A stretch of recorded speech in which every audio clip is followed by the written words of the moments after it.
Maths worksheet number 39 for class 10th, date 2 October 2020।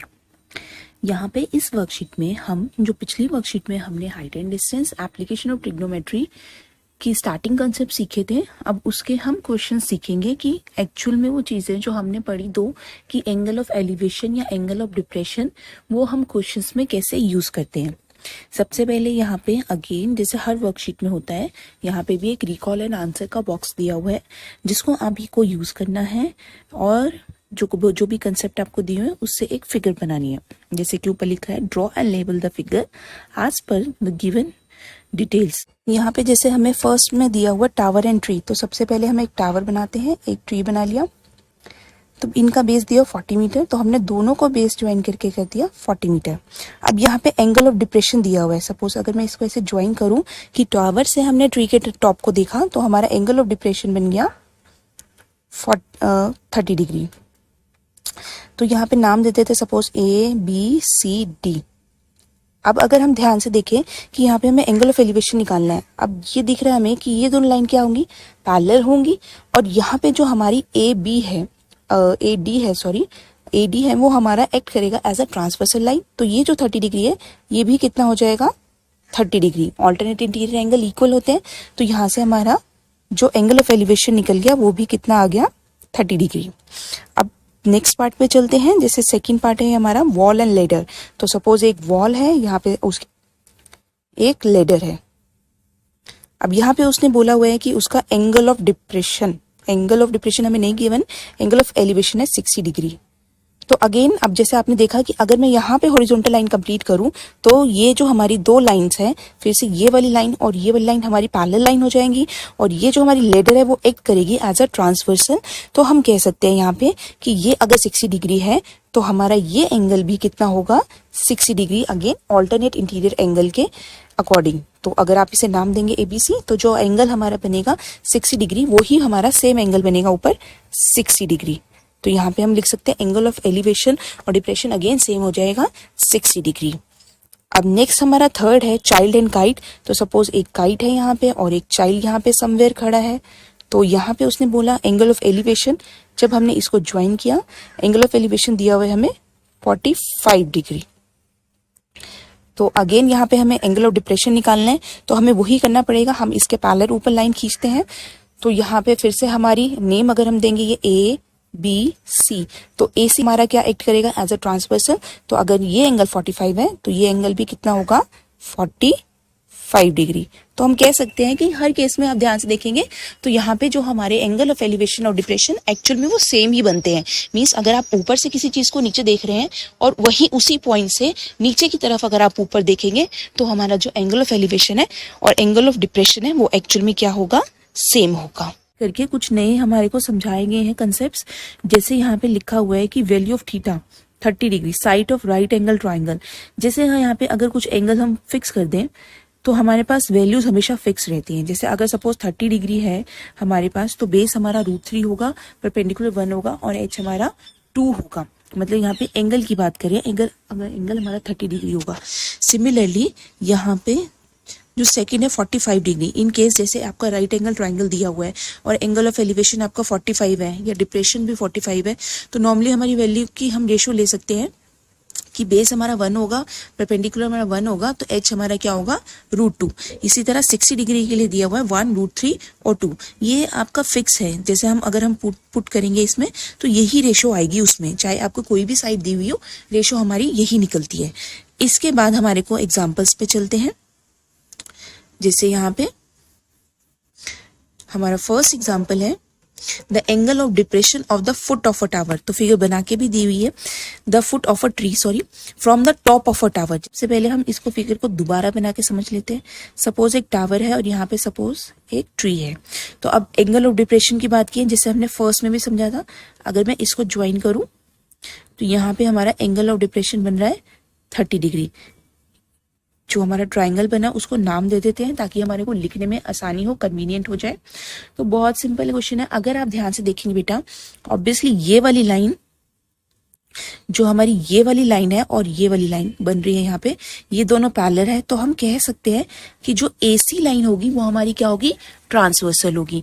तो transversal में आपको पता है जो ऑल्टरनेट इंटीरियर एंगल होते हैं वो इक्वल होते हैं। मीन्स अगर ये एंगल 30 डिग्री है तो ये एंगल भी कितना होगा, 30 डिग्री। तो यहाँ पे करना कुछ भी नहीं होता, एंगल ऑफ डिप्रेशन एक्चुअल में आपका एंगल ऑफ एलिवेशन में ही चेंज हो जाता है और आपका सेम रहता है। अब तो हम कह सकते हैं, जैसे यहाँ एग्जांपल में समझाया हुआ है कि in triangle ABC AB is equal to 30 metre. अब क्योंकि हम वहाँ पे दिया हुआ था, यहाँ पे मेंशन करना भूल गए हैं वो, पर यहाँ पे हमें दिया हुआ है कि जो हमारा AB है वो 30 metre, means height of the tower दी हुई है हमें 30 मीटर। इसके बाद हमारे को पता ही है कि थीटा हमारा 30 डिग्री है और हमें बेस यानी कि BC निकालना है कि इन दोनों के फुट के बीच में कितना डिस्टेंस है। तो हमारे को यानी कि बहुत आसान है। अब यहाँ पे cot 30 लिखा हुआ है, आपकी मर्जी है, आप cot की जगह tan भी ले सकते हैं। जैसे हमें पता है कि जो हमारी रेशो होती है,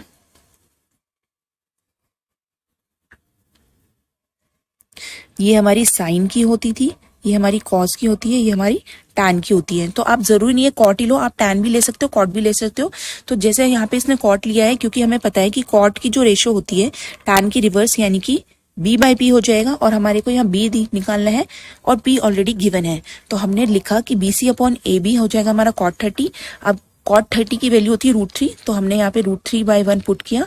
क्रॉस मल्टीप्लाई जब हम करेंगे तो हमारे पास आ जाएगा BC इज इक्वल टू √3। यहाँ पे अगर हम इन दोनों का क्रॉस मल्टीप्लाई करेंगे, 30 ऊपर चला गया तो वो बन गया 30√3, और BC को जब हमने 1 से मल्टीप्लाई किया तो ऑब्वियसली 1 से किसी भी चीज को जब मल्टीप्लाई करते हैं सेम नंबर आता है, तो हमारे पास वही नंबर आ गया, BC is equal to 30√3 metre. तो आपको बस फिगर पे ध्यान देना है कि फिगर एक्चुअल में कैसे बनेगी, बाकी क्वेश्चन बहुत सिंपल है। अब जैसे एग्जाम्पल 2 है, यहाँ पे एग्जाम्पल 2 में क्या है, 2 पोल्स ऑफ इक्वल हाइट। तो हम यहाँ पे फिगर बना के समझ लेते हैं। 2 पोल्स है जो हमारी इक्वल हाइट है, मतलब अगर ये जितनी भी होगी, चाहे 30 मीटर 50 मीटर, दोनों की क्या होगी, सेम होगी। Are standing opposite each other, opposite की बात है तो हमने आमने सामने बना दिया। विच इज 80 मीटर वाइड, तो हम कह सकते हैं कि इन दोनों जो एक दूसरे से कितनी दूर है, 80 मीटर। तो हम यहाँ पे एरो लगा के कर देते हैं कि ये हमारा है 80 मीटर। इसके बाद उसने बोला the angle of elevation of the top of the pole from a point between them. अब ध्यान रखने की बात यह, बिटवीन देम बोला कि बीच में, कहीं पे भी हो सकता है। तो हम मिड में नहीं एज्यूम करेंगे कि हम कह दें कि हाँ एक मिड में है। सपोज हमने यहाँ पे ले लें कि ये एक्स है जो मिड में है, कोई पॉइंट है, तो ये 40 मीटर होगा, ये भी 40 मीटर होगा। तो अगर ऐसे कर लिया तो क्वेश्चन बिल्कुल गलत हो जाएगा, क्योंकि यहाँ पे उसने मिड नहीं बोला है, यहाँ पे उसने बोला है इन बिटवीन। तो बिटवीन हम कहीं पे भी ले सकते हैं। तो सपोज हम कहीं यहाँ पे ले लेते हैं एक पॉइंट O। अब यहाँ से उसने दोनों टावर के टॉप को देखा, तो हमने यहाँ पे ज्वाइन कर दिया। अब यहाँ पे उसने बोला, जब उसने देखा तो नीचे से ऊपर की तरफ देखा गया तो एंगल ऑफ एलिवेशन बना होगा। तो एक एंगल एलिवेशन लिया है 60 डिग्री, दूसरा एंगल लिया है 30 डिग्री। जैसे कि नाम दिया हुआ है AB, इसे हमने O लिया हुआ है, ये CD। तो फिगर हमारी बन गई है, जो कि बहुत ही आसान है। अब आपको क्या पूछा इसमें कि find the height of the pole and the distance of the point from the pole. तो ये आपकी NCERT की बुक का ही क्वेश्चन है, तो ध्यान से समझेंगे। एक तो हमें टावर की हाइट निकालनी, पोल्स की हाइट निकालने की, हाइट कितनी है। दूसरा कि यहाँ से जो पॉइंट हमने लिया था वो दोनों ही उसके टावर के जो आपके टावर से कितनी दूरी पे होगा, from the foot of the tower, foot of the pole. तो अब यहाँ पे इसका एग्जाम्पल सॉल्व करके दिया हुआ है, हम समझते हैं बहुत सिंपल है। जैसे कि आपको देख ही पा रहे होंगे कि यहाँ पे हमारे पास 2 ट्राइंगल बन गया है। तो आपको करना कुछ नहीं है, आपको दोनों ट्राइंगल में अलग अलग से स्टार्ट करके पुट करना शुरू कर देना है। जैसे सबसे पहले यहाँ पे BD is equal to 80 metre. यहाँ पे ट्राइंगल उसने लिया हमारा, ये इन्होंने सपोज कर लिया है क्योंकि 60 डिग्री मीन्स आपका पहले वो ये वाले ट्राइंगल की बात कर रहे हैं। ये जो हमारा ट्राइंगल बन रहा है, इन्होंने इसमें लेट कर लिया, ये x है, तो जो बच गया वो हमारा कितना हो जाएगा, 80 माइनस x। तो फर्स्ट ट्राइंगल में जब उन्होंने पुट किया तो हमारे पास आया कि इन ट्राइंगल ABO, यहाँ से उन्होंने निकाला tan 60 की वैल्यू डाली तो वहां से क्लियरली निकल गया कि h आ जाएगा हमारा √3x। सिमिलरली अब जब यहाँ पे हमारा √3x आ गया है कि h हमारा कितना है, √3x, तो ये वाला क्योंकि दोनों ही हमारे पोल इक्वल हाइट के थे तो सामने वाला भी कितना होगा, √3x। अब जैसे हमने यहाँ पे ट्राइंगल ABO में tan की वैल्यू निकाली थी, अब हम नेक्स्ट अपना ट्राइंगल CDO में हम सेम करेंगे। जब हमने tan 30 की वैल्यू डाली तो हमारा क्या होता है, tan की वैल्यू क्या होती है, P/B होती है। तो परपेंडिकुलर अब हमारा √3/x है और बेस कितना है 80 - x। अब tan 30 की रूट वैल्यू डाली, क्रॉस मल्टीप्लाई किया तो यहाँ से हमारे x की वैल्यू निकल के आई 20 मीटर। अब जैसे ही x की वैल्यू आई हम बाकी चीज़ें निकाल सकते हैं। x हमारा 20 मीटर आया है तो जो ये वाला हमारा बचा तो 80 - 20 ये हो गया हमारा 60 मीटर। और जो हाइट ऑफ द पोल हो गई वो हो गई हमारी 20√3, क्योंकि x की वैल्यू हमारी 20 आई थी। तो तीनों ही चीज़ें हमारे पास निकल के आ गई। अब नेक्स्ट एग्जाम्पल देखते हैं कि नेक्स्ट एग्जाम्पल हमारा क्या था। जो एग्जाम्पल 3 था, a statue which is x metre tall stand on the top of a tower. अब सपोज यहाँ पे हम एक सबसे पहले एक टावर ले लेते हैं 100 मीटर का। अब इसके ऊपर एक स्टैचू है तो यहाँ से अलग से हम कर पा रहे हैं, मैंने थोड़ा अलग कर दिए ताकि डॉट लगा दिए ताकि क्लियर हो जाए कि इसके ऊपर है स्टैचू जिसकी हाइट हमें दी हुई x मीटर। तो यहाँ पे हमने x मार्क कर लिया कि यहाँ पे x मीटर है और ये जो हमारा टावर है ये 100 मीटर है। अब यहाँ से बोला इसने from a point on the ground the angle of elevation of the top of the statue is 60 degree. Suppose कोई पॉइंट यहाँ पे है A, यहाँ से उसने बोला top of the tower angle statue, top of the statue. तो यहाँ से हमने स्टैच्यू के टॉप को मिलाया तो ये एंगल जब पूरा बना वो है हमारा 60 degree. And from the same point, अब इसमें ध्यान रखना कि सेम पॉइंट से बनाया है, the angle of elevation of the top of the pedestal is 45 degree. तो यहाँ पे हमने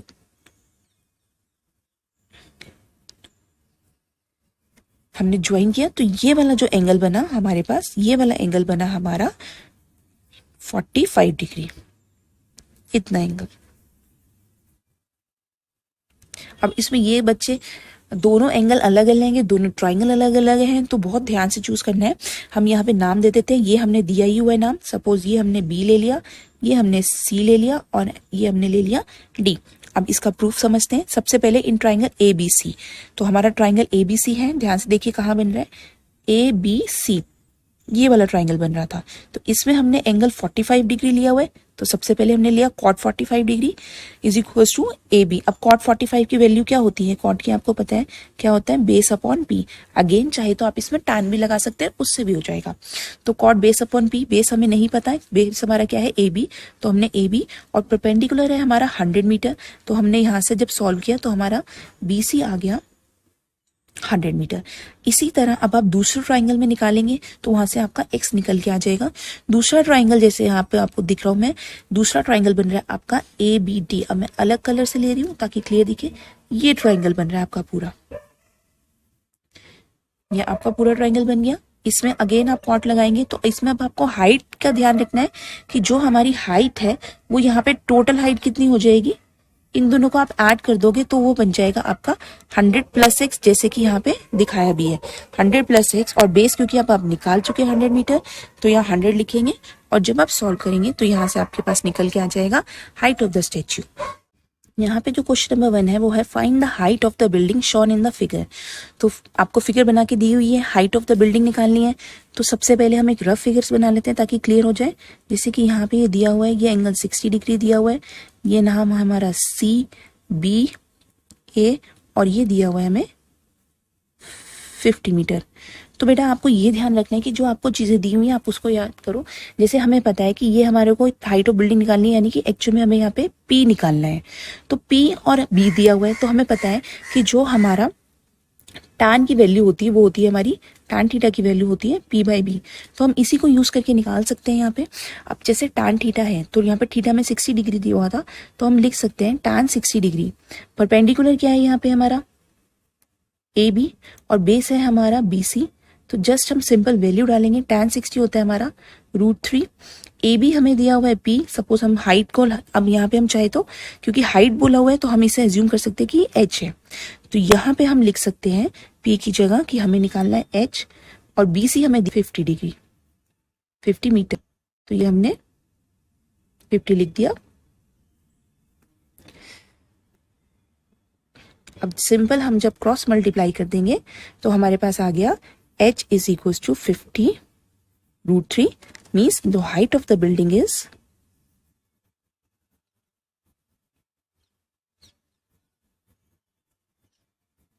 इज इक्वल्स टू 50। यूनिट वो नहीं भूलेगा क्योंकि यूनिट बहुत इंपॉर्टेंट है, मीटर दिया हुआ था तो मीटर। तो फर्स्ट क्वेश्चन था, बहुत सिंपल था, इसमें आपको सिर्फ tan निकालना है। आप अगेन इसमें कॉट भी निकाल सकते थे क्योंकि कॉट भी हमारा बेस बाय पी होता है, बेस बाय परपेंडिकुलर होता है, तो आप कॉट भी यूज कर सकते हैं। अब नेक्स्ट क्वेश्चन देखते हैं हम। नेक्स्ट क्वेश्चन है हमारा सेकंड। अब उसमें फिगर बनानी है। A child is watching a bird on a tree. तो सपोज एक ट्री है, यहाँ पे कोई बर्ड बैठी है और यहाँ पे एक चाइल्ड है, तो अब वो इसको देख रहे हैं। The angle of elevation of his और हर, हिज और हर मीन्स कुछ भी हो सकता है, लड़का भी हो सकता है, लड़की भी। तो जब यहाँ से उसने बर्ड को देखा तो एंगल ऑफ एलिवेशन बना हमारे पास 45 डिग्री। अब the child is 1.5 metre tall, child की हाइट दी हुई है हमें 1.5 मीटर टॉल। उसके बाद उसने बोला find the height of the tree. अब इसको भी हम एक्सटेंड कर देते हैं यहाँ पे। Find the height of the tree when the distance between the foot of the tree and the child is. यहाँ पे हम सपोज हम कह सकते हैं, अब उसने जैसे कि बोला कि when the distance between the foot of the tree and the child, ये दोनों का फुट ऑफ द ट्री और चाइल्ड का डिस्टेंस है 30 मीटर और हमें हाइट ऑफ द ट्री निकालनी है। तो ये कितना हो जाएगा हमारा x। तो इसको नेम दे देते हैं हम फटाफट से। जैसे ये अगर सपोज a है, ये b c d e, ठीक है। अब बेटा देखो ध्यान से, अगर इतना 1.5 मीटर है तो इसके सामने वाली साइड यहां तक भी कितना हो जाएगी 1.5 मीटर। अब क्योंकि हमने height of the tree assume की थी x, तो हम यहाँ पे ये लिख सकते हैं, ये कितना हो जाएगा x माइनस 1.5, यानी कि जो हमारा ए बी हो जाएगा वो हो जाएगा हमारा x माइनस 1.5 मीटर। बस इसमें यही इंपॉर्टेंट है। बाकी आपका अगर आप ध्यान से देखेंगे कि ये हमारा फिर से एक राइट एंगल ट्राइंगल बन रहा है, तो यहां से हम क्लियरली x माइनस 1.5 सॉल्व करके निकाल ही सकते हैं, जो कि हमें निकालना है। तो फिर से यहाँ पे हमारा ये क्या दिया हुआ p और ये बेस, तो हम tan थीटा से ही शुरू करते हैं जैसे हम हमेशा यूज करते हैं। सबसे पहले हम लिख देते हैं इन ट्राइंगल, जो हमारा नाम बना ABE, tan, क्योंकि एंगल 45 था, 45 degree is equal to tan हमें क्या होता है p बाई बी। तो परपेंडिकुलर यहाँ पे क्या है AB है और बेस हमारा क्या है EB। अब जस्ट हम वैल्यू डाल देते हैं। tan 45 1 होता है, AB यानी हमारा x माइनस 1.5 और EB, अब क्योंकि नीचे 30 मीटर है तो ये भी कितना हो जाएगा 30 मीटर। सिंपली यहाँ को डिनोमिनेटर में कुछ नहीं, 1 क्रॉस मल्टीप्लाई करेंगे, 30 is equal to x minus 1.5। अब ये माइनस 1.5 उधर चला जाएगा, ऐड हो जाएगा, तो x हमारा निकल के आएगा 31.5। मीन्स जो हाइट ऑफ द बिल्ड, हम कह सकते हैं हमें निकालना था find the height of the tree, तो यहाँ पे मैं ये रब कर रही हूँ। फाइनल आंसर हमारे पास क्या आ जाएगा, height of tree is equal 31.5। Again क्योंकि मीटर में था तो मीटर आ गया। तो क्वेश्चन बहुत सिंपल है, बस आपको फिगर ध्यान से देखनी है। अब लास्ट क्वेश्चन की तरफ बढ़ते हैं, जो कि हमारा क्वेश्चन नंबर 3 है।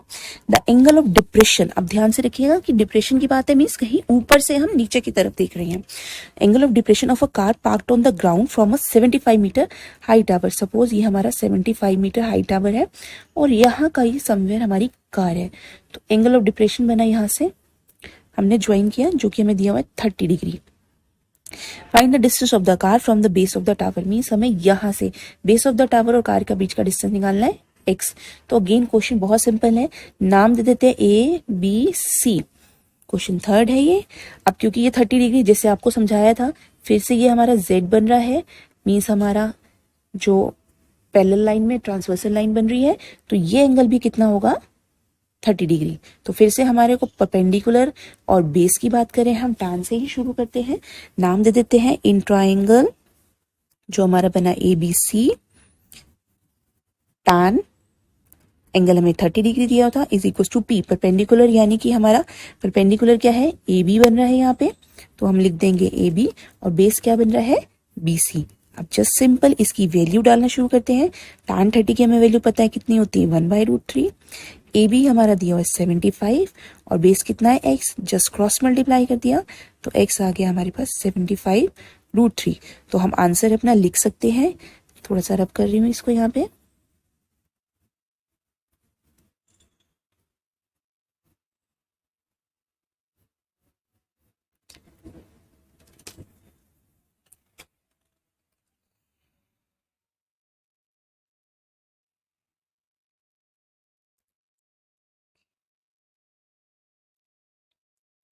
तो हमारा जो आंसर आ गया वो हो गया यहाँ पे कि distance of car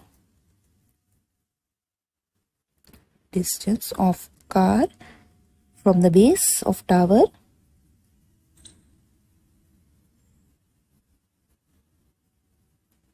is equal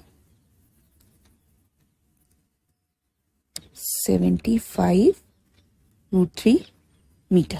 तो ये हमारा क्वेश्चन सॉल्व हो गया। अब आप लोग अपनी वर्कशीट ध्यान से करेंगे।